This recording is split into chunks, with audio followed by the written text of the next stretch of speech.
I'm Dr. Liz Stafford, and this is Primary Music in Conversation.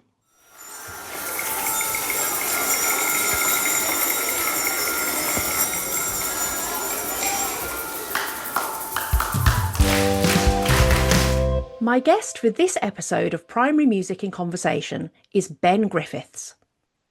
Ben is one of two specialist music teachers working at Bannockburn Primary School, a three-form entry primary school across split sites in Greenwich, South London. This school has a really interesting model for delivering music, and I'm really excited for you to hear about it. It's not just Ben and his colleague leading all the lessons, they're also training up the other members of staff, the non-specialist or generalist staff, to teach their own music, which is a really great sustainable model and allows them to do loads more with music than you might do if you were just trying to deliver it all by yourself. I know you're going to really enjoy this conversation. Welcome, Ben, to our podcast. It'd be great if you could just give our listeners a little bit of information about who you are and where you come from. Thanks, Liz. My name is Ben Griffiths, and I am the music lead at a primary school called Bannockburn in Greenwich. It's a four-form entry school in an area called Plumstead. I've been there. I think this is my 10th year this year. And previous to that, I worked for East Sussex Music Service as a Perry, going around lots of different schools and doing a lot of wider opportunities. And that was sort of during the period that music services changed to music hubs. And then prior to that, I was in London working for a few different music hubs and music services as they were back then, doing a variety of different things from sort of instrumental lessons to whole class teaching and pottering around London, having a nice time, really. Sounds lovely. It's always interesting to hear people's trajectories. For the podcasts I've been speaking to, a lot of people, as you know, some people have come in from secondary, some people have come in from that instrumental teaching route, some people have been class teachers at primary and then taken on the responsibility for music, either kind of fully by teaching all of it themselves or partially by being subject lead. And it's really interesting to me how many different routes there are into what is essentially the same job. Yeah. I mean, previous to that,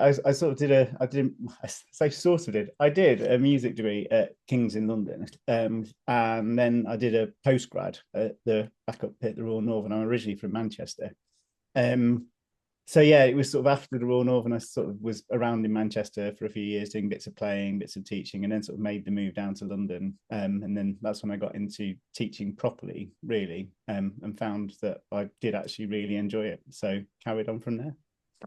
Yeah, it sounds very similar to me. I started off thinking I was going to be like an international opera diva, but here I am. And Still a it's diva definitely I'm still a sure. diva, just not an opera one. Yeah, an education diva. I really kind of I resent that idea of like those who can do, those who can't teach, because I Yeah, actually found that, I preferred the teaching. I was actually, I did some teaching in between university after my PhD and before I went to music college to kind of finish off as a singer. I did some teaching basically to earn money while I was auditioning. And then I went to music college in London, and did not enjoy it and realized yeah. that I enjoyed the teaching loads more. But I've been so focused on like this, international opera diva stardom that I was like, no, I've got to do it. And I did a year, which I genuinely, I mean, no offense to the people who taught me, but I genuinely do not believe it was in any way useful to me whatsoever because I went straight back into teaching in the same role with the same organization that I'd had previously and have been very happy in education ever since. Yeah, I think it's an interesting one, isn't it? Because I think because growing up in it was Stockport in South Manchester that had a really strong music service, and so sort of my music education when I was at school was great. It's absolutely brilliant. Um, and I'm a flute player, and I absolutely loved it. And I remember though sitting in sort of youth bands and youth orchestras, and what I really liked, I think it's because of the relationships we had with the tutors and the people that ran it. I always sort of sat there thinking, I'd like to do your job, kind of thing. And I think in my head, really, I would have liked to maybe done a little bit more playing with orchestras when I was younger. But really, the whole time I was sort of thinking about getting into more the kind of education side of things anyway. So I did want to sort of in my 20s, I think I would have quite liked to have done maybe a few more kind of, been a bit more successful kind of doing orchestral auditions and things like that.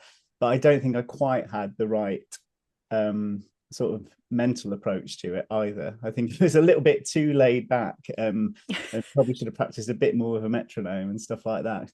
But yeah, as I sort of got into my later 20s, I sort of kind of got over that a little bit. And every so often there's a little pang of like, oh, it would have been nice to have kind of sat in that chair, but much less so than when I was younger. So yeah, it is an interesting one, because I do think there's so many different routes through music education that you can almost become focused on that one thing. And actually, if you think about, the majority of very successful musicians still do bits of teaching, even if it's not the sort of teaching we do and we talk about. It's very rare to find any musician that doesn't have some sort of teaching, even if it's just a couple of hours a week on the side. So yeah, absolutely. Absolutely. And I suppose when we're thinking, I mean, obviously we're talking about primary, but, certainly secondary colleagues, when you're thinking about trying to explain to students what they can do with music, just in making it clear to them that there aren't just two routes. It isn't just performing and teaching. There's a whole load of completely different things you can do with music, and also you can combine the two, as I guess we have done, and then gradually just ended up as teachers. Oh, not just. I'm taking that word back. Not just, happily, excitingly, fully in the education space. I mean, occasionally I crank out an aria now and again at a wedding or a funeral or a christening, and it's fun. It's fun to yeah, get up in front of people and just it's nice to frighten perform without the people. pressure, isn't it? As well. Oh yeah. I think Yeah. it sort of takes away that pressure, because you sort of feel, well, this is something I'm doing for fun, rather than worrying that, oh, if I mess this up, am I going to get the next gig, all that kind of stuff. It's a different, there's a different way of performing, I think. Absolutely. We have fully digressed, but I'm that's just life. Let's talk about primary music, Yes. and specifically primary music in your school. So tell me, like, what do you do in your school? How is that all going? So I'm there for 3 days a week, and I have a colleague who actually came from secondary down to primary, who does part of the music teaching as well. So we sort of share that job. And we're, as I said before, we're full form entry, so we're nursery all the way through to year 6, split across 2 sites. So it's nursery and key stage 2 at one site, and then reception and key stage 1 at the other site. And they're kind of about 5-minute walk down the road from each other. And they're very, very similar, kind of big Victorian buildings, and useful in many ways because of that. So because we're such a big school, that's why we kind of need more than one person doing it. And we've kind of made some adaptations over the last few years as well to sort of accommodate more and more music. I joined the school, as I said, about 10 years ago. And at that point, it wasn't as big. It was kind of in the middle of expanding. So I think it was a year 3 year group that was 4.5 form. And everything above that was 2. And everything below that was 4. So it was this kind of bulge year that kind of filled the school up ahead of it. And so obviously when I joined, there was much more time because there were fewer children to teach. And then as it filled up, we needed kind of that extra person to come and support. So yeah, I think we basically have music sort of formal music lessons for all the year groups, including like the sessions for nursery, and my colleague runs the nursery sessions and reception sessions. And then what we now do for key stage 1 is that the class teachers deliver the music there with support from myself and my colleague. So I look after the year 1 team, she looks after the year 2 team, and we do that we sort of run a music assembly at the beginning of each term, where we'll kind of start the kids off basically in a big kind of, stick them all in a hall, start the kids off with whatever we kind of want them to achieve that term, so the teachers get an idea of what it should look like and what it is that they should be teaching essentially. And then we resource that. We use a lot of the Sing Up curriculum for it. and make a few little adaptations to that. And then sort of check in on them as and when they want a bit of support or have any questions. That's been working really well this year. We sort of trialed it a bit last year, and it's worked really well this academic year. And I think their confidence has grown enormously, which is brilliant. And then into Key Stage 2, and we sort of split that. So I teach the year 3s, 5s, and 6s, and my colleague Hannah does the year 4s. For year 4, we do our whole class ukulele for a year, which is lovely. And then I get them back in year 5, and we carry on using the ukulele, but we sort of add in xylophones. We're quite lucky. We're very well resourced, because we sort of have planned resourcing quite carefully over the past kind of sort of 6 years, really. So we've got kind of a big class set of like the big xylophones that we've gradually kind of built up over the years and stuff like that. So we do lots of stuff where you'll have, they'll sit in partners. One of them will be playing the ukulele, one of them will be playing something on a xylophone, swapping over, all that kind of stuff. So they're kind of focusing on really an accompanying instrument and a melodic instrument, and then, putting bits of percussion, all that kind of stuff as we go along as well. And as we go up through the school, we do sort of half-hour lessons until they get to year 5 and 6, where the lessons get a bit longer, partly because of the timetabling. It's easier to do longer lessons for them, sort of fills up their afternoons. And it's great. It's really well supported. It's one of those things you feel very lucky. The head teacher is very trusting. The sort of curriculum lead for the school is very trusting of us. We're sort of left to kind of do what we need to do. It's nice. It's fun. I have so many questions, because that is a fascinating model, and I think it's a really good example of like judicious use of specialist teachers, because sometimes schools just buy one in and they don't engage with their music, and all the other teachers get de-skilled as a result. And then if that music specialist moves on, there's no guarantee you'll be able to find someone with the same skill set to replace them. One of the conversations I had with the head teacher a while back is that it wasn't like if you were to leave, it was more like if you were off sick, what would they do? And I think that's a really important thing. And what we've always insisted on is like we're not used for PPA cover unless it's an absolute emergency and 20 people have phoned in sick or something like that. The class teacher will always come with the children and they'll support the children. They're the extra adult in the room, which is lovely. And everyone's really good at it. And you sort of, when new staff join, they get into it really quickly because they see that all the other staff are doing that as well. So it's kind of a really nice ethos around it.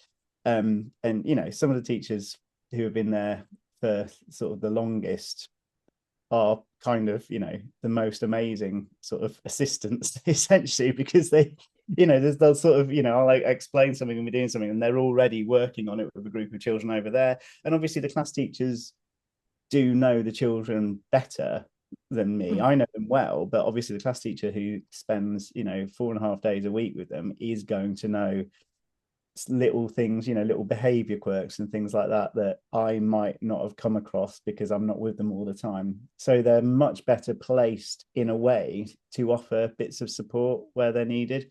And it's nice to see for them to see their children in a totally different context and things like that. And you do, is the classic thing. And I've heard so many music teachers say this over the years, that you'll suddenly get like a child who maybe is a bit quiet in class or doesn't particularly enjoy maths and English and sort of struggles a little bit. Suddenly in music, they can do loads and loads of stuff because it's not fixed writing on they don't have to worry about the handwriting and all of that kind of stuff. It's a kind of, it's sort of physical and listening. And singing assemblies as well. I should have mentioned singing assemblies. We do all through the school. They all get a half-hour singing assembly every week, which we kind of use. We put some curriculum stuff in there, but singing assemblies are great. They're brilliant, and again, the staff are so good, and they all come along and they all sing and they all get involved. It's brilliant. It's such a happy time in the week to have that kind of half hour of just them singing their hearts out. It's great. It's so important, isn't it, that staff are actually Mm. participating in it, or at Yeah. least pretending to, Well, like bare yeah. And, minimum mime. yeah, exactly. And it is good for the kids to see that. And it's also good for the children to understand, especially I think when they get into year 5 and 6, some of them who might be feeling a bit awkward about singing. I think it is kind of good for them to see, okay, my class teacher is clearly a bit awkward about doing this, but they're still doing it. It's this is part of our learning, this is part of what we do. So we'll just do it. And I had actually quite a nice little chat with one of the year 6 teachers who was talking about a particular boy. He's lovely, and he's always engaged in lessons. He's one of those that just gets on with it absolutely fine.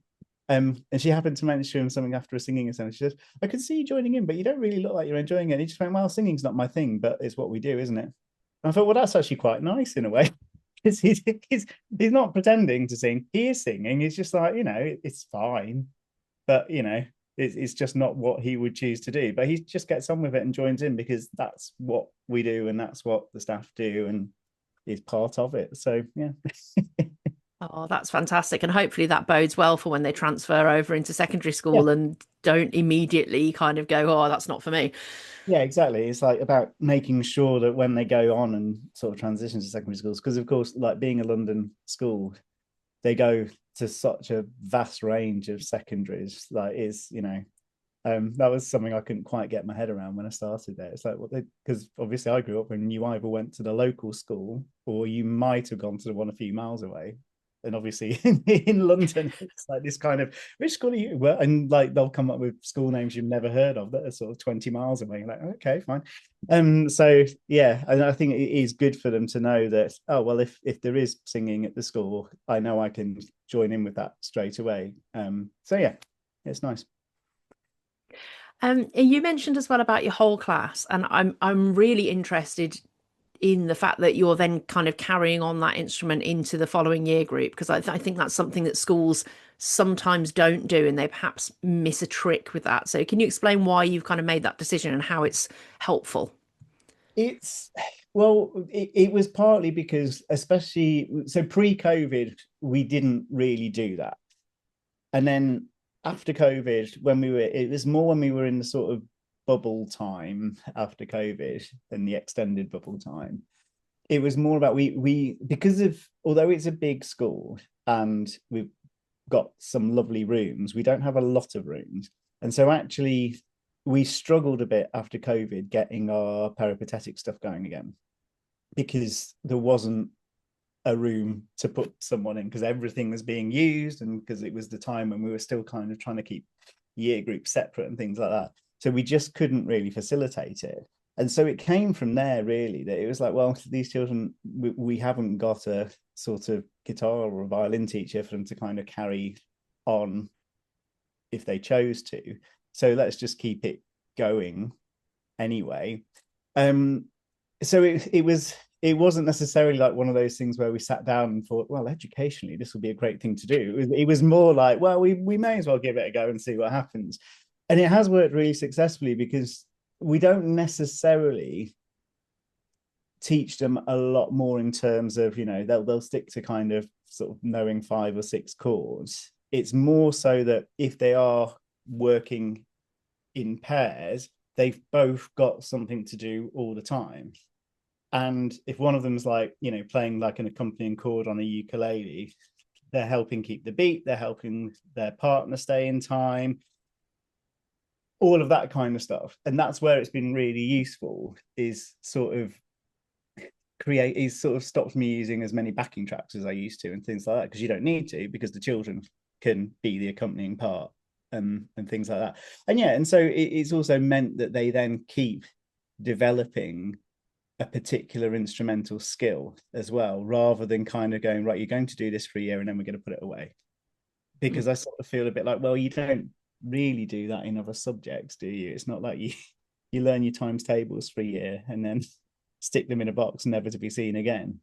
So it just sort of made more and more sense as we kind of trialed it over that year to just keep doing that. And to be fair, by the time we get into year 6, sort of by spring 2, it sort of has fizzled out a little bit.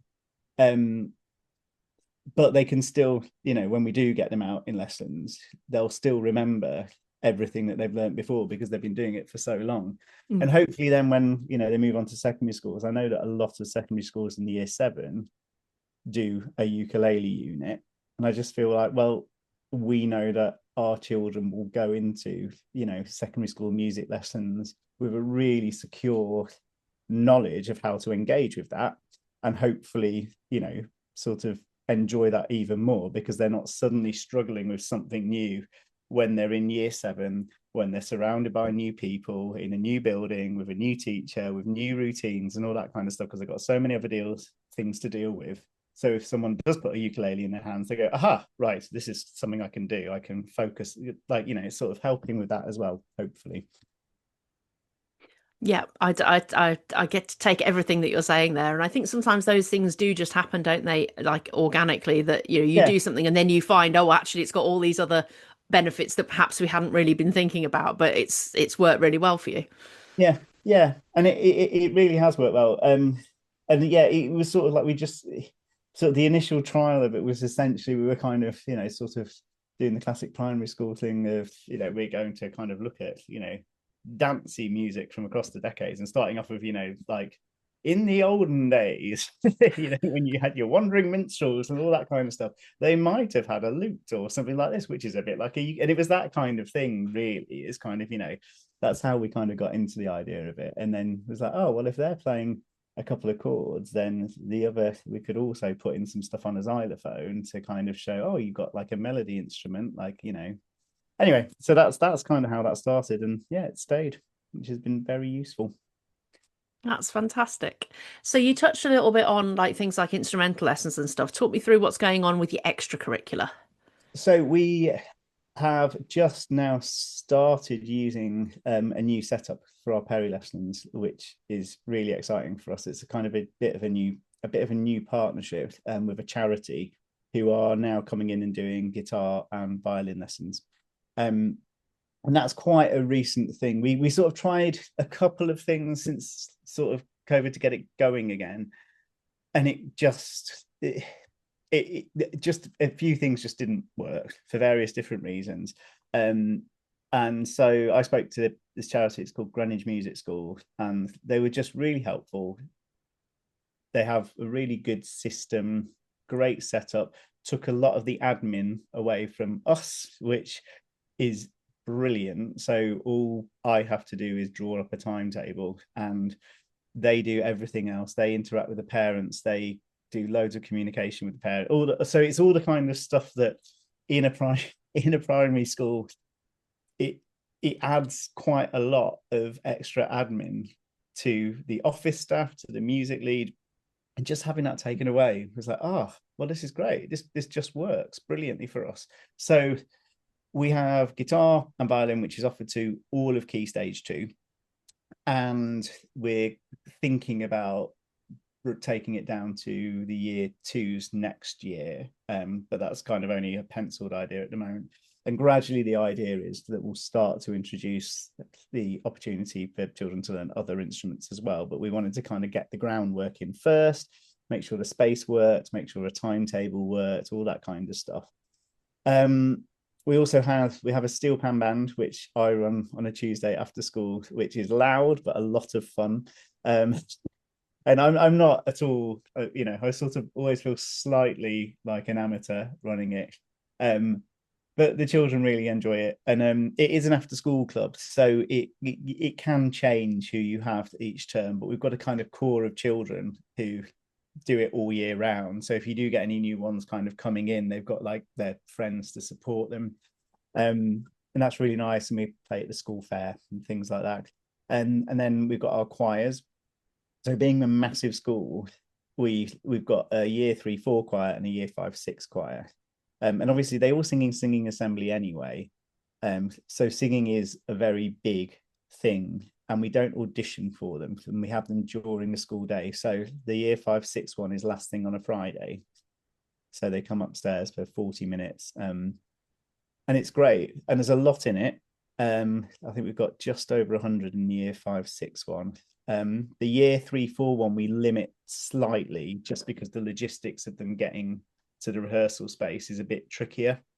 But the sort of premise is that if you want to sing in choir, you can come and sing in choir. The proviso is that during singing assemblies, you constantly, the whole time, you are, proving why you want to be in choir, kind of thing.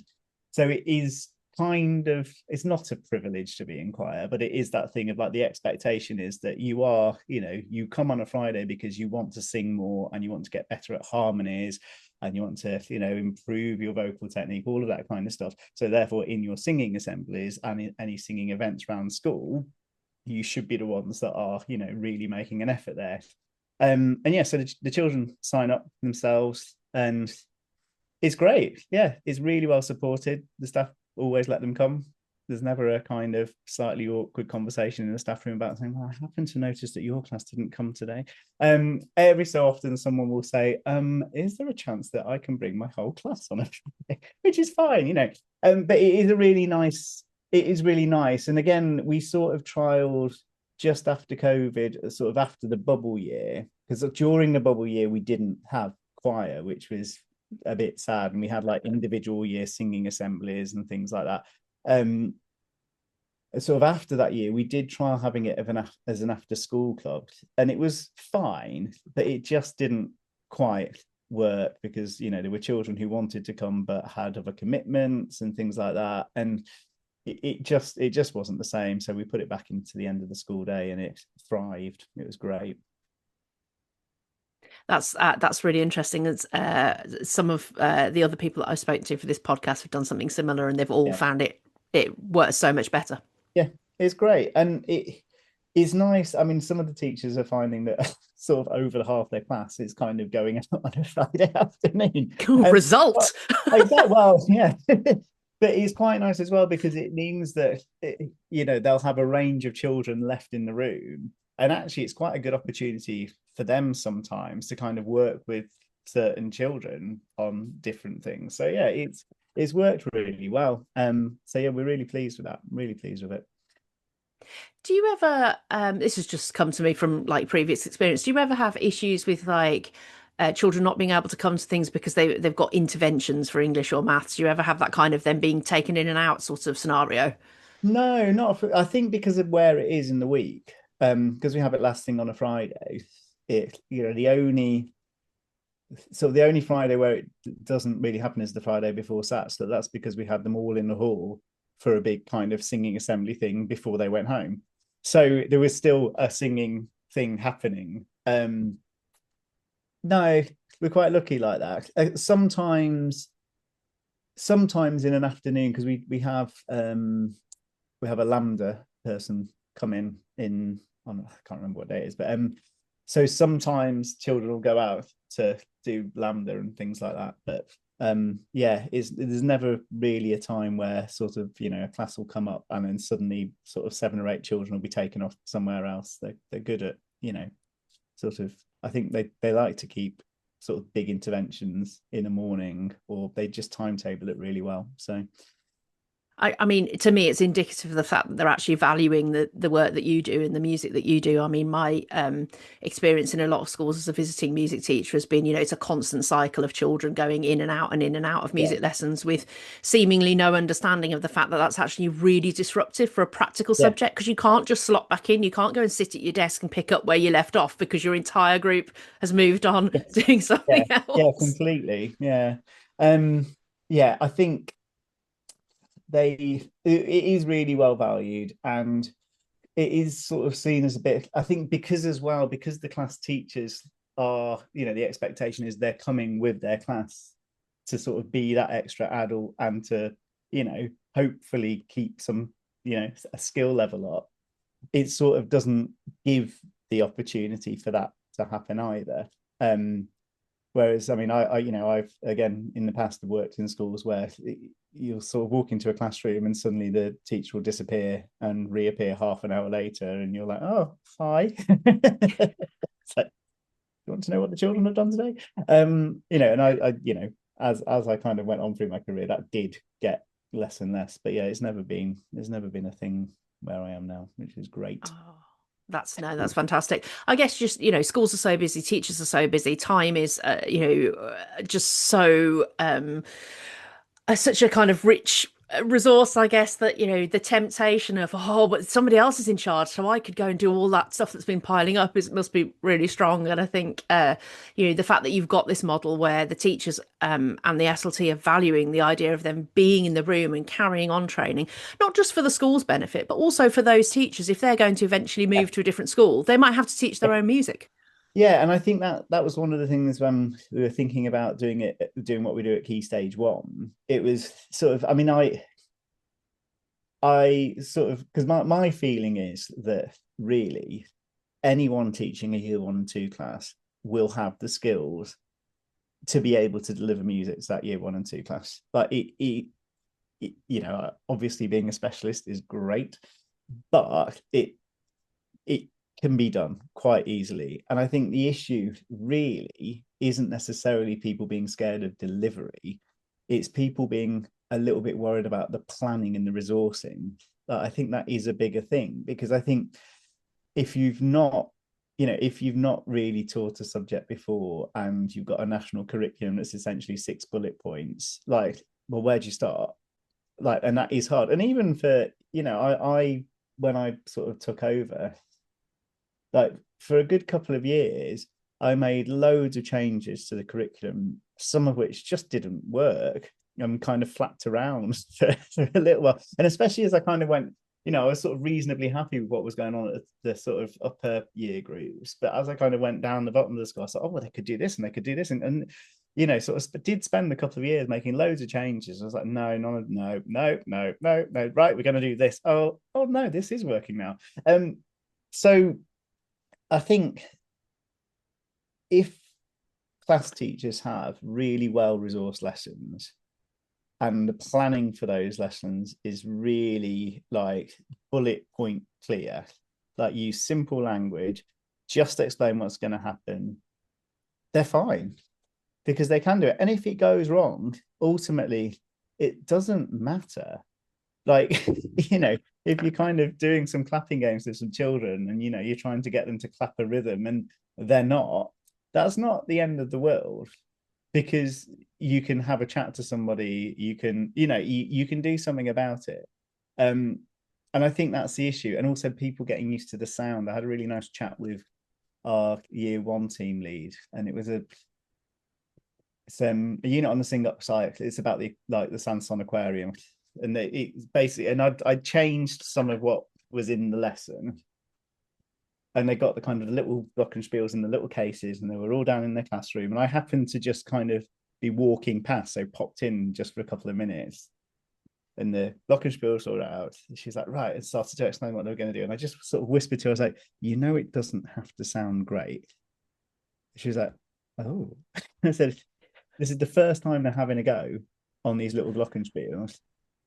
They're not going to be too loud because of the design of the instruments. I was like, but it's not going to sound like the music that they've listened to, and that's fine, because that's not what it's about. They're just learning, oh, if I go this way it gets higher, if I go this way it gets lower. That's what they need to know from this. If it doesn't sound like they're playing an amazing, beautiful tune, it doesn't matter. She's like, oh, that makes a change, doesn't it? I was like, yes, it does. And she said, like, after that, she was something like, actually, no, this is more straightforward, because I think sometimes as well, people don't realize that when you're teaching music, it's not going to sound great straight away. It's going to sound messy. It's going to sound noisy, because they're just learning it, and they don't necessarily equate to how children learn in other subjects. If you give a child a pencil, it's not going to suddenly write in this beautiful sort of calligraphy writing. It's going to kind of make some marks, hopefully. And that is the same when they get given a musical instrument. They're not going to suddenly be like, aha, there we go, and play the fossils. It's going to be a slow process, and that's absolutely fine. And I think unless you've learned an instrument, or unless you've kind of had those experiences of standing in front of 30 kids with recorders, you don't necessarily get that. And I think once people kind of get over that fear as well, so that the noise is fine, so long as you can control it and make it stop when you need to, then actually it is quite straightforward. Yeah, I totally agree. And sometimes I think people get in their own way, don't they? And they obsess about what they don't know as opposed to what they do know. And what we Yeah, do know is that the children should be able to do the stuff that's in the national curriculum. Therefore, you as an adult will be able to do it. Let's yeah, face it. I mean, yeah, completely. you've got Yeah. all that extra experience and all that other stuff behind Mm. you. So obviously, you can do the stuff that 5 and 6 and 7 year olds are meant to be able to do. And Yeah. then it's just recognizing, as you say, the kind of the learning process. And I think often non-specialists struggle with how to make it better and Yeah. what that process looks like. And also I think they tend to be really good at supporting children who are struggling, but it's the children who are like excelling. It's like, what do I do What to can I do make this next harder time? for them? Yeah. What's the next step? Yeah. Well, I had because I was having a conversation with a colleague about that recently anyway, because there was a child that is having piano lessons and is, he's a really good piano player. But I was saying one thing to bear in mind though is that what we're doing in our music lessons is not piano lessons. So yes, there are transferable skills. Like he can look at a piece of music and sight read it pretty well. But he's not used to doing that with 29 other people. He's not used to like ensemble playing. He's not necessarily used to having to stick to like a really strict beat, for example. And he's not necessarily used to some of the composition-y things or improvising that we do. So yes, like there are things where you'll be teaching class and it's like, I know that you know this, so that's fine. You can use that child to maybe support another child who's really struggling if you want to. If you sort of, I mean, I don't necessarily like kind of using a child as a kind of TA, but there is a benefit. So if a child is doing really well and can do it, and you can see that there's a child that's like, oh, nearly there, it's like, well, maybe seeing someone else do it is going to help and all that kind of stuff. So yeah, I always think there are things that, like, when you do have children that are really excelling, there are other skills that they are picking up, even if you don't come up with something really big and shiny for them to do. Mhm. They can still be sort of practicing essentially as well, because I think that's the other thing as well with music teaching, is that actually if they're having sort of half an hour, 45 minutes a week, they're not necessarily going away and practicing what you're doing with them. And we know from what we've done in the past, and I'm pretty sure that every music teacher in the land knows, that really, without kind of the opportunity to practice stuff, you don't get amazing at it. And I think that is sort of a bit forgotten sometimes in a lot of discussion about curriculum music. I think sometimes people are kind of expecting it to replace the kind of private piano lessons and this and that and the other. And it's like, well, come on, like, if these children are not going home and doing 2 hours ukulele practice every night, like they are learning in that lesson, like that is when they are doing it. And some of them will have a ukulele at home and some of them will do some practice. But I do sometimes think that some of the conversation around sort of what happens with curriculum music does focus a little bit on kind of how do you replace the kind of child, the experience of the child that kind of has a violin lesson and goes to music theory class and goes to this on a Saturday morning and this on a Wednesday evening and all that kind of stuff. And I think it is absolutely fine to say, well, no, we can't replace that. What we can do is provide great foundations and hopefully some inspiration, but we're not, as curriculum music teachers, going to be able to replace every experience because it's just not physically possible. So I think that's such an important point, and it really gets to the heart of why I started the podcast in the first place, which was just irritation at seeing people go, schools don't do music, schools yeah, don't have orchestras. It's like, that's not actually got nothing to do with schools' statutory responsibility well, towards music. exactly. And also, I That's mean, not what it is. but it was interesting. I mean, a couple of years back, I saw something that was, a music education post that was something about someone talking about when they were a child, they did this, this, this, this, and this.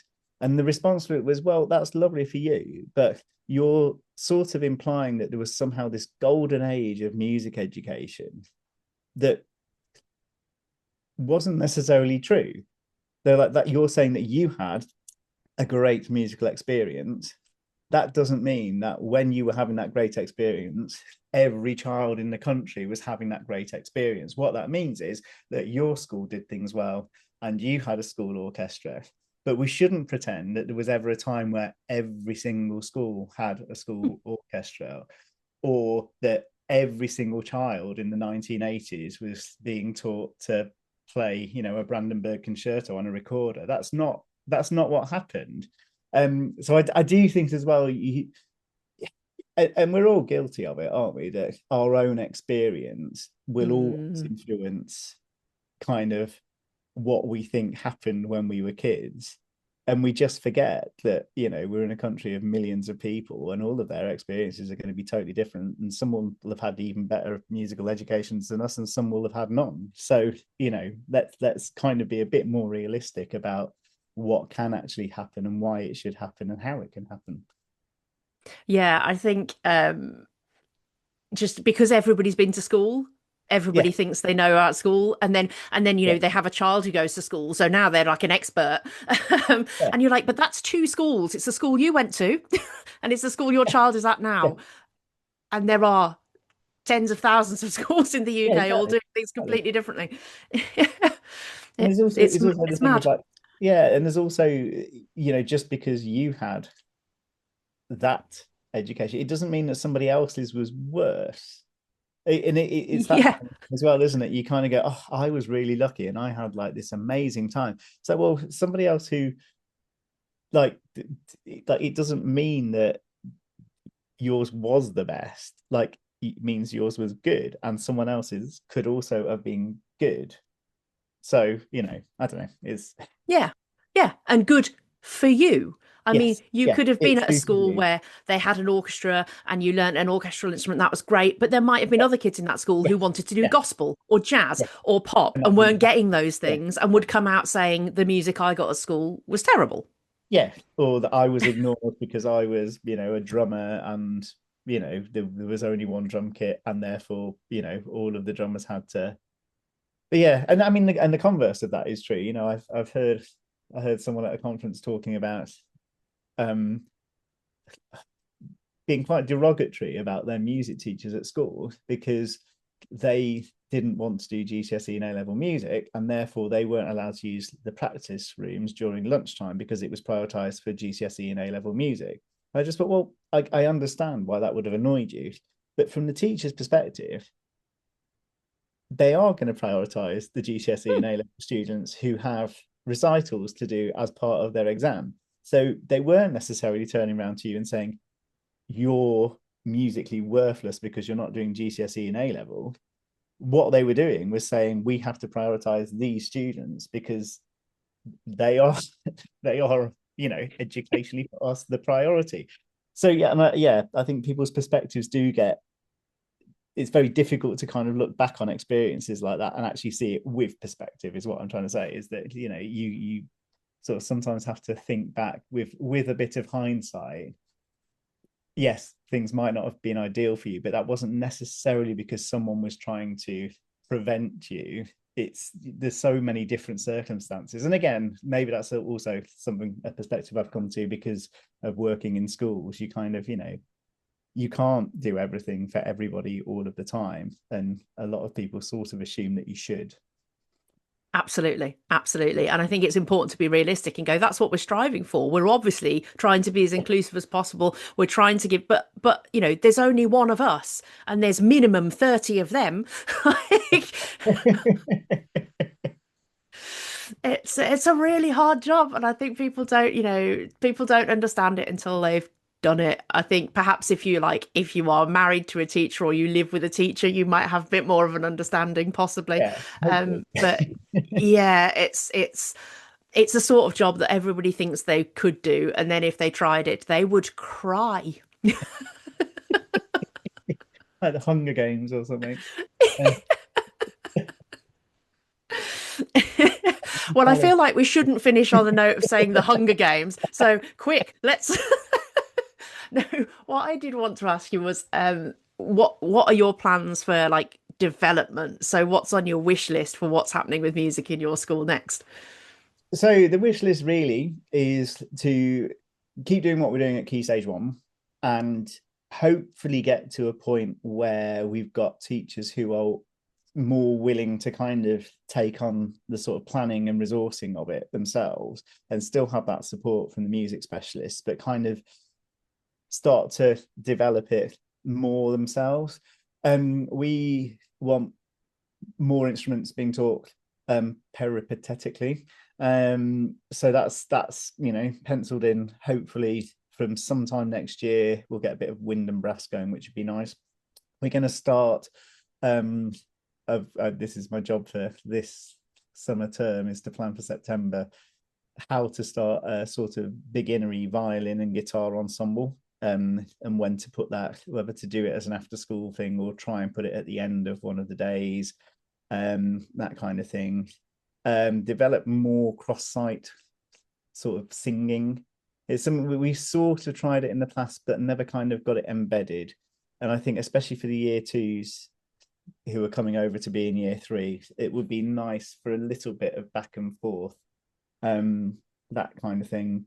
And it also, we want our year four team to do a little bit more in the way of like to sort of lead some of the ukulele teaching a little bit more, so that it sort of frees up our other music teacher to kind of yes, still carry on being the main person for the ukulele teaching, but sort of the ideal would be that she could also set something up for children who are struggling a little bit more.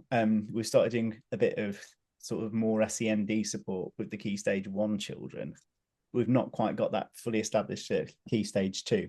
So it'd be nice to kind of start that, especially for some of the children that we've got going from year 3 into year 4. I think next year there's quite a lot of needs in that year group that would benefit from having a sort of session, because there's maybe about 10 children that could do with, a sort of smaller setting and sort of a less kind of pressured teaching kind of situation, really. So they're still engaging with the curriculum, but kind of have their own session. So if the year 4 teachers are kind of leading a bit more themselves, it sort of will free up her to do something like that, or me to do something like that.